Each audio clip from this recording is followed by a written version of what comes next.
బంగారు భవిష్యత్తు కోసం కలలు కని ఖండాంతరాలు దాటిన పాలమూరు యువకుడు అమెరికా పోలీసుల చేతిలో హతమయ్యాడు. ఇతని మృతిపై అనేక అనుమానాలు వ్యక్తం చేస్తున్నారు కుటుంబ సభ్యులు. తమ కుమారుడు నిజాముద్దీన్ మృతదేహాన్ని తీసుకొచ్చేలా చర్యలు తీసుకోవాలని ప్రభుత్వానికి విజ్ఞప్తి చేస్తున్నారు. అమెరికాలో పోలీసుల కాల్పులో మహబూబ్ నగర్ కు చెందిన యువకుడు మృతి చెందాడు. బీకే రెడ్డి కాలనీకి చెందిన ప్రభుత్వ ఉపాధ్యాయులు హసనుద్దీన్, ఫర్జానా బేగం దంపతుల కుమారుడు మహ్మద్ నిజాముద్దీన్ ఈ నెల 3న అమెరికాలోని కాలిఫోర్నియా శాంటా క్లారా ఏరియాలో తనతో పాటు గదిలో అద్దెకుంటున్న రూమ్మేట్తో ఏసీ విషయంలో గొడవపడ్డాడు. వారి గది నుంచి శబ్దాలు రావటాన్ని గమనించిన చుట్టుపక్కల వాళ్లు పోలీసులకు సమాచారమిచ్చారు. పోలీసులు వచ్చే సమయానికి నిజాముద్దీన్ చేతిలో కత్తి ఉండటంతో పోలీసులు హెచ్చరిస్తూ అతనిపై 4 రౌండ్ల కాల్పులు జరిపారు. కాల్పుల్లో నిజాముద్దీన్ అక్కడికక్కడే మరణించాడు. గాయపడిన అతడి రూమ్మేట్ ని పోలీసులు ఆసుపత్రికి తరలించారు. ఈ విషయాన్ని కర్ణాటకకు చెందిన ఒక విద్యార్థి నిజాముద్దీన్ తండ్రి హసనుద్దీన్ కు ఫోన్ చేసి చెప్పడంతో వెలుగులోకొచ్చింది. నిజాముద్దీన్ 2016లో ఎంఎస్ చేయడానికి అమెరికా వెళ్లి 9 ఏళ్లుగా అక్కడే ఉంటున్నాడు. మొదట ఓ ప్రైవేట్ కంపెనీలో పనిచేసిన నిజాముద్దీన్ ప్రస్తుతం గూగుల్ కంపెనీలో పనిచేస్తున్నట్లు కుటుంబ సభ్యులు చెబుతున్నారు.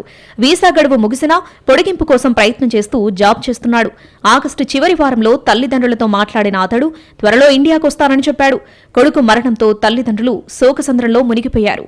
నా కొడుకు 2016లో ఫ్లోరిడా కాలేజ్ ఆఫ్ ఫ్లోరిడా పోయిండు. అక్కడ ఎంఎస్ చేసిండు. ఎంఎస్ చేసిన తర్వాత సోజ్ కంపెనీలో పనిచేసిండు. గూగుల్ కంపెనీలో కాలిఫోర్నియా పంపించిండు. వీళ్ళే పంపించిన తర్వాత ఆయనకు ఎక్స్టెన్షన్ చేయలేదు వీసా పాస్పోర్ట్. ఎక్స్టెన్షన్ చేస్తాము పంపిస్తాము ఇంటికని చేయలేదు. తర్వాత ఇన్ఫర్మేషన్ వస్తుంది, మా కొడుకు స్నేహితుడిని ఫోన్ చేసి చెప్పారు మీ దోస్తు ఎక్స్పైర్ అయ్యిండు అని. వీసా గడువు ముగియడంతో పొడిగిస్తామని చెప్పిన కంపెనీ వాళ్లు ఆ పని చేయలేదు. ప్రభుత్వ అనుమతితో 6 నెలలుగా అక్కడే ఉంటున్నాడు.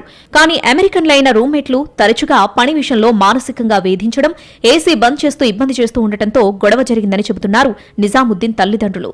ఇంతకుముందు కూడా విషప్రయోగం చేశారంటున్నారు. ఇన్ని ఇబ్బందులతో అమెరికాలో ఉండాల్సిన అవసరం లేదని, ఇక్కడికి తిరిగి రమ్మని చెప్పగా వస్తా అని చెప్పి ఇలా తిరిగి రాని లోకాలకు పోయాడని కన్నీరు మున్నీరవుతున్నారు పేరెంట్స్.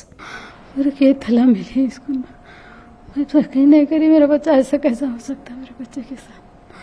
मेरे बच्चे के साथ नाइंसाफी है. मेरे बच्चे पे जुल्म हुआ. हम इतनी मेहनत से बच्चों को पढ़ा के अमेरिका को भेजे. बच्चा कमाना, बच्चों का अच्छा मुस्तकबिल होना. मेरे बच्चे के साथ बहुत जुल्म करे वो लोग, बहुत जुल्म करे. ఇప్పటికే కేంద్ర మంత్రికి లేఖ రాసిన మృతుడి తల్లిదండ్రులు మృతదేహాన్ని తెప్పించాలని ప్రభుత్వానికి విజ్ఞప్తి చేస్తున్నారు.